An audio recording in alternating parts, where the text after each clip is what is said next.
이 사순절의 기간을 보내시기를 주님의 이름으로 축복합니다.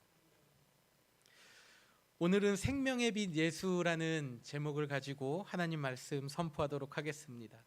오늘 본문의 배경은 6장의 앞부분에 그 바리새인들이 가늠한 여인을 잡아가지고 옵니다. 그리고 예수님께서 이 여인을 어떻게 하시는지 예수님을 함정에 빠뜨리려는 이제 장면이 나옵니다. 제가 올해 초에 너를 정죄하지 않으리라라는 말씀의 제목을 가지고 이 요한복음 말씀을 이 앞부분의 말씀을 가지고 설교를 했습니다. 이 앞부분의 내용이 궁금하시는 분은 유튜브를 활용하셔서 찾아보시기를 바랍니다. 그때 이제 본문의 전체적인 배경과 내용들을 설명을 해드렸는데 예수님께서는 이 여인의 죄를 용서해 주시고 바리새인들을 향해서 나는 세상의 빛이다, 생명의 빛이다라고 이렇게 자기 자신을 나타내시는 선포를 하셨습니다. 예수님께서 자신을 생명의 빛, 세상의 빛이라고 말씀하신 그 의미를 가지고 오늘 우리가 하나님 말씀을 살펴보도록 하겠습니다. 첫 번째로는 어둠을 비추시는 예수님이라는 것입니다. 예수님께서는 나를 따르는 자는 어둠에 다니지 아니한다라고 말씀하셨습니다. 성경에서 말하는 어둠은 무엇입니까? 바로 죄악으로 가득 찬 우리가 살고 있는 이 세상을 의미합니다. 고린도후서 4장 4절에서 이 세상의 신이 믿지 아니하는 자들의 마음을 혼미하게 하여 그리스도의 영광의 복음의 광채가 비치지 못하게 하였다라고 말씀하고 있습니다. 그러니까 이 고린도전서 4장 4절에서의 말씀은요, 세상의 신은 하나님이 아니다라는 거예요. 이 고린도전서에서 말하고 있는 이 세상의 신, 하나님의 영광을 가리고 복음을 감추게 한 이 세상의 신은 사탄, 마귀를 지칭합니다. 세상은 사탄이 지배하는 곳이며 죄가 가득한 곳이라 성경은 표현하고 있습니다. 그렇다면 이 세상을 살아가는 우리는 모두 어둠 속에 다니는 사람들일까요? 본문에 사용된 어두운 데로 다니지 아니하고 라는 말씀에 사용된 단어는 1차적으로 우리가 잘 아는 것처럼 어둠, 보이지 않는 것, 그 암흑을 가리키는 단어입니다. 이 단어는 비유적인 표현으로 인간의 생활 방식과 행동 방식을 묘사하는 단어로 사용하고 있습니다. 성경은 어둠 속에 다니는 사람은, 예수님을 믿지 않는 사람들은, 하나님의 말씀대로 살지 않는 사람들은 어둠 속에 사는 사람들이다 라고 표현하고 있습니다. 세상의 문화, 세상의 가치관에 따라서 이 세상을 살아가는 사람들, 어두운 데로 다니는 자라고 성경은 말씀하고 있습니다. 고대의 유명한 철학자인 플라톤은 어두움은 사람을 불안하게 하여 주의를 더듬게 한다. 어두울 때에 인간의 시력이 엄격하게 제한을 받기 때문이다. 따라서 볼 수 있는 자라도 어두움에서는 눈먼 자가 되며 어디로 가야 할지 방향을 잃어버린다라고 이야기했습니다. 여기서 말하는 이 어두움은 꼭 우리의 눈을 감았을 때 캄캄한 것처럼 그런 어두움만을 말하고 있는 것은 아닙니다. 여러분 카지노에 가보셨습니까? 다들 안 가본 것처럼 이런 표정을 하고 계시는데 그곳에 가면요 정말 휘황찬란하잖아요. 밝고 그냥 뭐 대낮같이, 한밤중에 대낮같이 환하잖아요. 어떻게 아냐고요? 제가 가봤으니까 알죠. 저도 거기는 환하잖아요. 그런데 우리는 그것을 뭐라고 표현합니까? 어둡다, 어두운 곳이다, 음지이다 라고 표현을 하지 않습니까? 제가 라스베가스에 여행을 갔을 때에 그 메인 스트릿에 보면 양쪽으로 호텔이랑 상가들이 쫙 있어요. 어느 정도 구간까지는 이게 호텔끼리 연결이 돼 있어서요, 이 아주 시원한 에어컨이 아주 빵빵하게 나옵니다. 그래서 거기만 딱 들어가면 다른 세상이 온 것 같아요.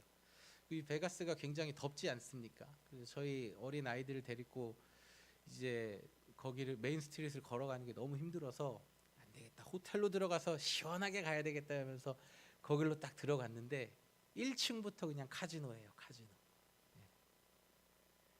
사람들이 다들 룰렛 앞에서 또 그 머신 앞에서 앉아가지고 카지노로 해서 막 이렇게 하고 있습니다. 그곳을 계속해서 지나가다 보니까 제 귀에 환청이 들리는 것 같더라고요. 카지노랑 이 룰렛 머신이 나를 오라 하네.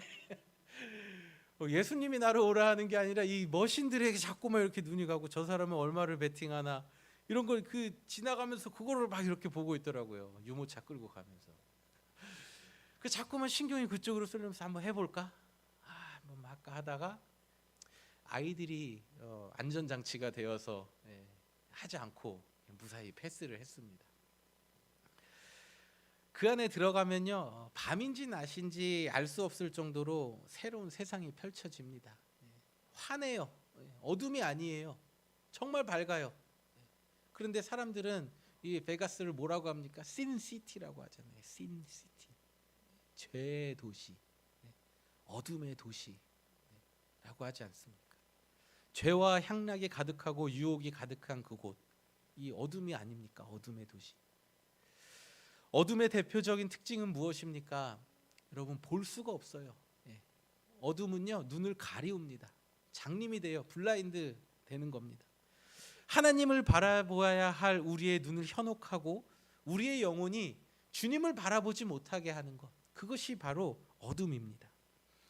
어둠은 하나님을 바라보아야 할 우리의 눈을 멀게 만듭니다. 눈이 멀어 어디로 가야 할지 갈 길을 찾을 수도 없고 볼 수가 없습니다. 그리하여서 이리저리 방황하며 헤매이는 인생을 되도록 만드는 것입니다. 예수님을 만나기 전에는 세상에서 잘 사는 줄 알았는데 사실은 우리는 어둠 속에서 살고 있었던 존재들이다라고 말씀하고 있습니다. 그래서 성경의 에베소서 5장 8절에 너희가 전에는 어둠이다라고 말합니다. 예수님께서는 어둠 가운데 살고 있는 우리에게 생명의 빛을 비춰주시기 위하여 이 땅 가운데 오셨습니다. 빛이 있음에 어둠이 걷히고 보이지 않는 것들이 비로소 보이기 시작하는 것처럼 예수님이 이 세상 가운데, 우리 가운데에 빛으로 오셨기 때문에 우리는 얼마나 내가 죄인인지, 내가 하나님을 떠나 살았는 것이 얼마나 죄인된 모습이었다는 것을 우리는 발견하고 볼 수 있게 된 것입니다. 여러분, 미국의 조명이 110볼트잖아요. 옐로우빛을 가지고 있는 전구 아닙니까? 저도 처음에 미국에 왔을 때 이게 굉장히 적응이 안 됐어요. 여러분, 예전을 한번 생각해 보세요. 한국은 얼마나 밝아요. 한국은 너무나 밝아가지고 이 집안에 먼지가 하나 어디 있는 거 구석구석 다 보이잖아요. 근데 미국에 오니까 이 옐로우 이 빛이 있으니까 눈이 침침한 것 같기도 하고, 저거를 바꿔 낄까 말까 막 고민을 하다가 시간이 좀 지나 보면은 옐로우 빛이 좋아요. 왜냐면 먼지가 잘 안 보이거든요. 머리카락도 잘 안 보여요. 바닥에 뭐가 떨어져 있어도 그렇게 잘 안 보입니다. 그러나 환한 전구 LED 요즘 잘 나오지 않습니까? 이런 것들로 갈아 끼우면 어떻습니까? 보이지 않는 것들이 너무 많이 보여요. 먼지가 보이기 시작하고 머리카락이 보이기 시작하고 밝은 빛이 있을 때에 우리 눈에 보이지 않는 것들이 비로소 보이기 시작하는 것입니다.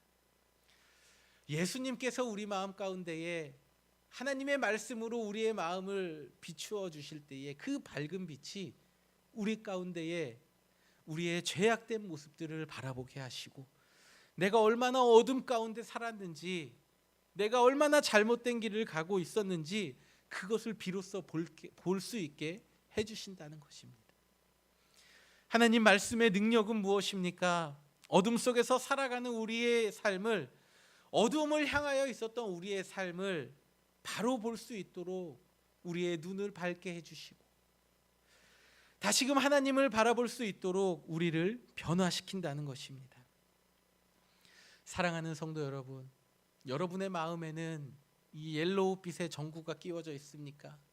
아니면 저 밝은 빛을 내는 화이트의 빛이 내는 전구가 끼워져 있습니까? 모든 것을 환하게 비추는 밝은 빛 속에 살아가고 계십니까? 아니면 적당히 은은하게 밝은 노란색의 빛 속에서 살아가고 계십니까? 여러분의 삶이 생명의 빛, 환한 빛 가운데에 살아가는 삶이 되시기를 주님의 이름으로 축원드립니다. 두 번째로 예수님을 따라갈 때 우리는 빛나는 존재가 된다라는 것입니다. 예수님의 그 생명의 빛이 우리 안에 있을 때 우리는 빛이 나는 존재가 됩니다. 예수님께서 나를 따르는 자는 생명의 빛을 얻게 될 것이다 라고 말씀하셨습니다. 예수님을 따른다는 것은 무엇입니까? 주님을 따른다는 것은 과연 무엇을 의미합니까? 원문에 기록된 의미를 살펴보면은 군인들이 지휘관을 따르는 경우에 사용되는 단어를 사용했습니다. 군인들이 자신의 상관을 따르기 위해서는 무엇이 필요합니까? 복종만이 필요합니다. 순종만이 필요합니다. 복종하지 않고 순종하지 않으면 전쟁 시에는 즉결 사살, 즉결 심판에 처해지지 않습니까?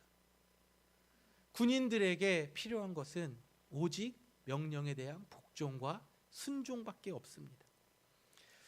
군인이 지휘관의 명령에 복종하고 순종하는 것처럼 우리도 오직 예수님의 말씀 앞에서는요, 명령과 복종, 순종밖에 없다라는 것, 그것이 바로 예수님을 따르는 유일한 길이라고 성경은 우리에게 말씀하고 있습니다.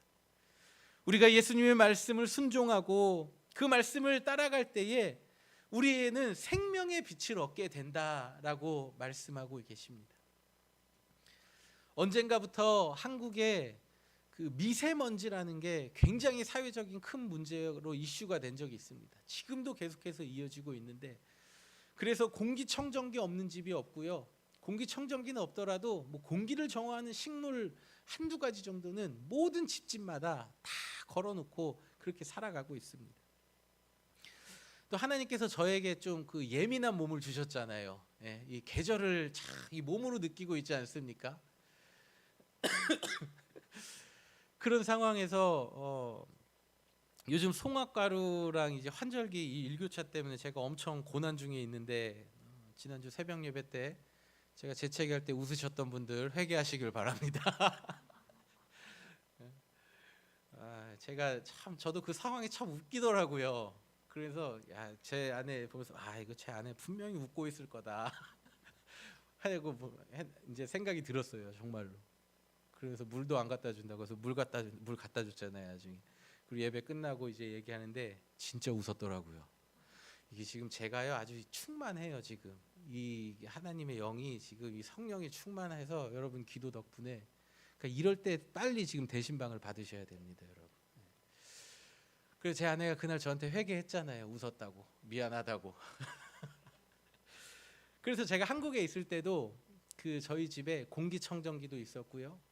또 공기정화 식물도 있었습니다. 그래서 식물을 알아보러 갔는데 이름도 어려워요. 스킨다나 뭐 스킨답서스라는 이 이름도 어려운 식물이 있었습니다. 이 식물의 장점은요, 물 많이 안 줘도 되고요, 햇빛 많이 안 줘도 아주 건강하게 오래 산다는 거예요. 또 이 말도 안 되는 이 비상식적인 말에 제가 속아가지고 현혹되어서 이거를 저희 집에 들여다 놨지 않습니까?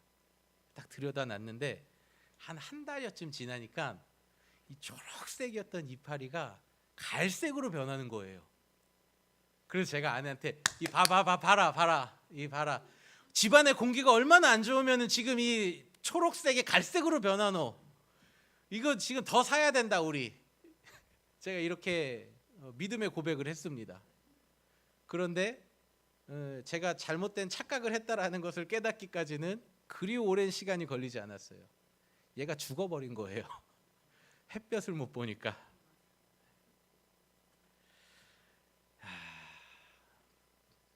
아무리 강한 생명체라도요, 햇빛을 받지 못하면, 영양분을 받지 못하면요, 그 생명력이 약하여지고 생명력을 상실합니다.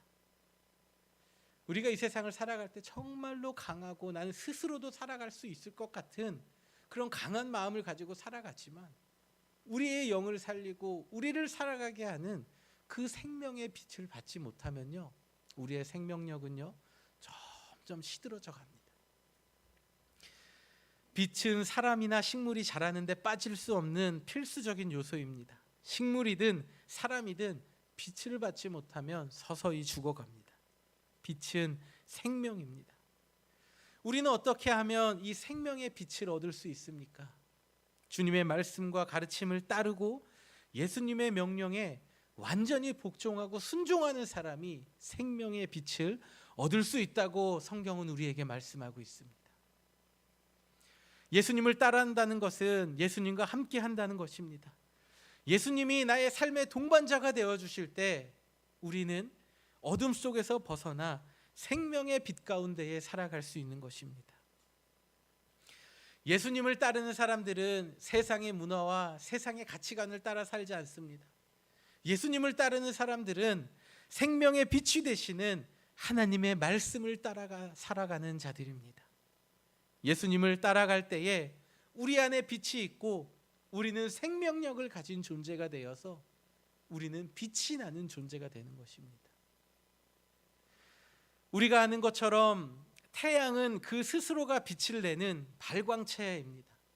그러나 밤하늘을 밝게 비추는 달은 어떻습니까? 스스로가 빛을 낼 수가 없습니다.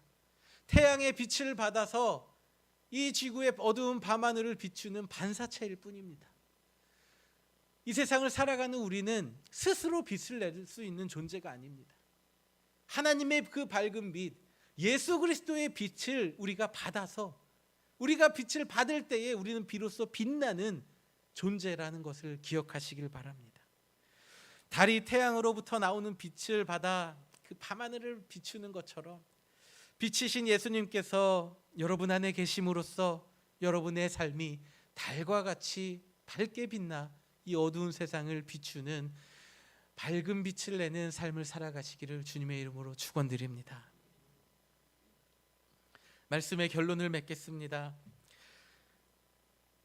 서양 철학의 가장 위대한 인물로 꼽히는 사람 중에 한 명인 소크라테스는 악법도 법이다라는 말로 유명합니다. 이 사람이 남긴 말 중에 너 자신을 알라라는 말을 들어보셨을 겁니다. 많은 사람들이 이 소크라테스를 향하여서 지혜로운 사람이라고 칭찬했지만 정작 자신은 누가 가장 똑똑하고 현명한 사람인지 궁금해했다고 합니다. 그래서 가장 똑똑한 사람을 찾아다니기 시작했습니다. 그러다 결국에는 자신을 가장 잘 아는 사람이 이 세상에서 지혜로운 사람이다 라는 결론을 이르렀고 너 자신을 알아라 라는 이 유명한 말을 남겼다고 합니다. 소크라테스가 너 자신을 알라라고 하는 이 말은 너가 아무것도 모르고 있음을 인정하고 겸손하라라는 의미를 담고 있습니다. 우리가 이 세상을 지혜롭게 잘 살아가는 것 같습니다. 이 세상을 살아가면서 많은 것들, 많은 정보들을 가지고 있으면서 우리는 세상을 잘 살아가는 것 같습니다. 그러나 우리는 얼마나 이 어두운 세상 속에서 우리가 살아가고 있는지 모를 때가 있습니다. 내가 어떠한 존재인지 생각하지도 못하게 만드는 이 바쁘게 돌아가는 이 세상 속에서 나 자신을 돌아보기는커녕 하나님을 바라보기는커녕 오늘 내 삶에 주어진 일들을 하루하루 살아가기에 바쁜 인생을 살아가고 있습니다. 그리하여서 내가 어떠한 사람인지 하나님은 어떤 분인지 알지도 못한 채 믿음 생활하고 신앙 생활하고 살아갈 때가 있지 않습니까? 이것은 사람과 사람과의 사이도 마찬가지입니다. 여러분 결혼해서 부부가 되었을 때 10년, 20년을 살아도 그 사람에게서 모르는 부분이 또 나온다라는 것을 여러분 알고 있지 않습니까? 이 사람과 10년, 20년 오랜 시간 동안 살았고 오랜 기간 동안 연애를 해도 결혼하면 또 달라요. 또 새로운 부분이 나옵니다. 우리가 이 세상을 살아가면서 사람과 사람을 만남에 있어서 서로 교제하고 사귐에 있어서도 저 사람이랑 나랑 제법 친하고 내가 저 사람을 많이 아는 것 같다고 생각을 하지만 그 사람의 모르는 새로운 부분이 또 나올 때를 경험하지 않습니까? 우리는 많은 것을 안다고 착각하고 살아가는 인생이라는 것입니다. 우리는 우리가 어떤 사람인지 스스로를 정확하게 알 수 없어요. 오직 하나님께서 우리의 머리털 갯수까지도 다 세신 바 되신 그 하나님께서만 내가 어떤 사람인지 정확하게 아시는 분이심을 기억하시길 바랍니다. 그러므로 우리는 하나님 앞에 나아갑니다. 내가 나아가야 합니다. 내가 어떠한 존재인지 알기 위해서, 또 내 지금 영적인 상황과 내 상태가 어떠한지 알기 위해서 우리는 하나님 앞에 나아가야 합니다. 나의 모습이 죄인이라는 것을 우리는 잘 알지 못합니다. 그러나 생명의 빛이, 예수님의 말씀이 그 사람의 마음을 비추고 조명할 때에 예수님이 없는 내 삶이 얼마나 보잘것없고 초라한 존재인지 비로소 깨닫게 됐습니다. 하나님의 말씀 앞에 자신을 비추어 봅니다. 우리에게 주신 가장 큰 계명, 하나님을 사랑하고 이웃을 사랑하라 말씀하신 그 말씀 앞에서 우리는 무너질 수밖에 없는 것입니다. 우리의 삶 가운데에서 하나님을 사랑하지 못했고, 내가 먼저 손 내밀지 못하고, 내 자존심이 앞서서 상대방에게 먼저 미안하다 말하지 못하고 사랑하지 못하는 내 안에 얼마나 용기가 없고 사랑이 없었는지 비로소 깨닫게 되는 것입니다.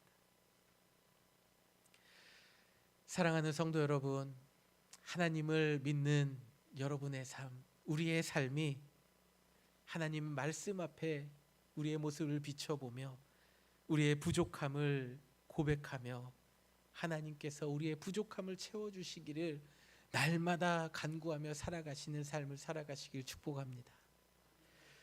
하나님 앞에서 항상 겸손하게 엎드리며 나의 부족함을 인정하며 하나님의 은혜가 없이는 살아갈 수 없다 고백하며 하나님의 은혜를 구하는 삶을 살아가시기를 바랍니다. 2023년도 이 사순절의 기간을 보내며 주님 없이는 죄 가운데 빠져 살아가는 존재임을 기억하며 생명의 빛이 되시는 주님 앞에 나아가시기를 바랍니다. 날마다 삶 속에서 우리 스스로의 모습을 돌아보며 회개하며 나의 생명이 되시는 빛 되신 예수님 앞에 나아가는 복된 성도의 삶을 살아가시길 주님의 이름으로 축원드립니다. 우리 모두 자리에서 함께 일어나셔서 마지막 찬양 하나님 앞에 찬양드리며 우리의 믿음을 주님 앞에 고백하며 나아가도록 하겠습니다.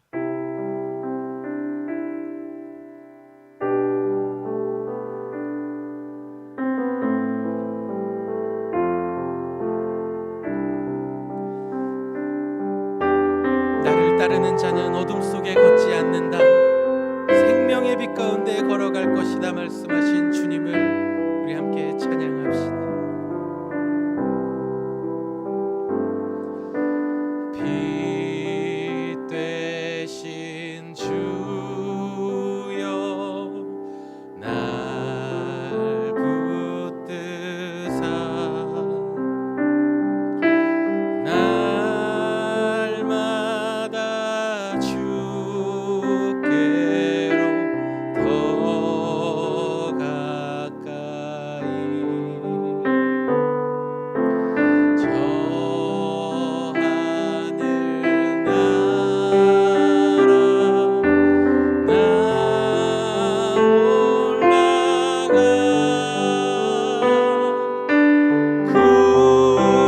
구주의 품 안에 늘 안기어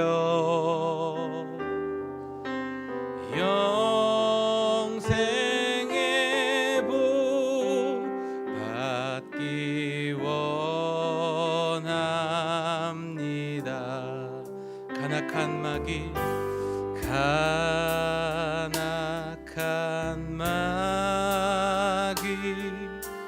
날 깨어도 빛 대신 주께로 더 가까이 이 세상 속한 그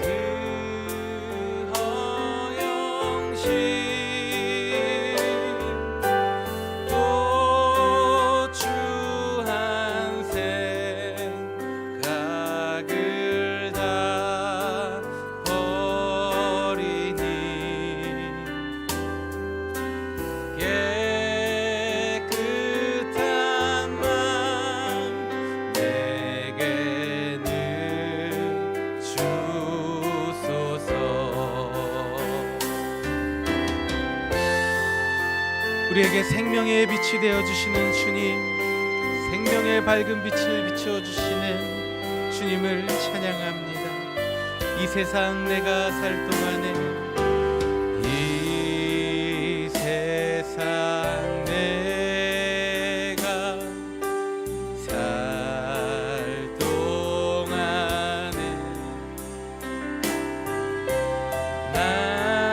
날마다 주께로 더 가까이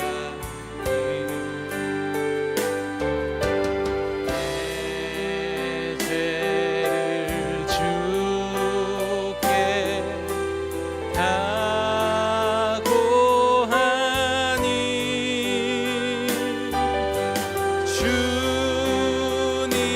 주님의 복 별로 달 씻으사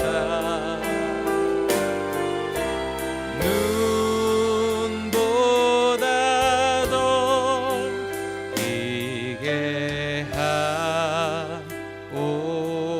하옵소서. 하나님, 우리에게 생명의 빛을 비춰주시는 주님, 우리 가운데에 밝은 빛을 비추어 주시며 생명의 길로 인도하시는 그 주님을 찬양합니다. 우리의 삶이 빛 대신 주님 따라가는 삶 되게 하여 주시옵소서. 이제는 우리 주 예수 그리스도의 은혜와 하나님 아버지의 측량할 수 없는 사랑과 성령님의 감화 감동 교통 역사 인도하심이 생명의 빛 대신 주님을 따라가며 주님의 말씀 앞에 우리의 삶을 비추며 살아가길 원하는 이 자리에 머리 숙인 모든 성도들 한 사람 한 사람 머리 위에 저들의 가정과 일터와 삶 가운데에 이제로부터 영원히 함께 계시기를 간절히 축원하옵나이다. 아멘.